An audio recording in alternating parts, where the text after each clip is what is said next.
ধরেন আপনি একজন নারী কিংবা কোনো মেয়ে, আপনি এমন একটা স্থানে অবস্থান করছেন যেখানে পুলিশ আপনার দেহ তল্লাশি করতে চাচ্ছে, কিন্তু দেহ তল্লাশি করাতে আপনি বিব্রত বোধ করছেন বা কমফোর্টেবল ফিল করছেন না। এখানে আরো লক্ষ্য করছেন যে যেই পুলিশগুলো আপনার দেহ তল্লাশি করতে যাচ্ছে সেই পুলিশদের মাঝখানে কোনো নারী পুলিশ নেই। এখন আপনি কি করবেন বা আপনার এখানে করণীয় কি?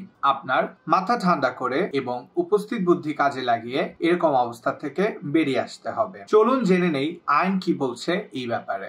বর্তমানে প্রচলিত সকল আইনেই বলা রয়েছে যে নারীদের দেহ তল্লাশি করার ক্ষেত্রে নারীর উপস্থিতি অবশ্যই কাম্য।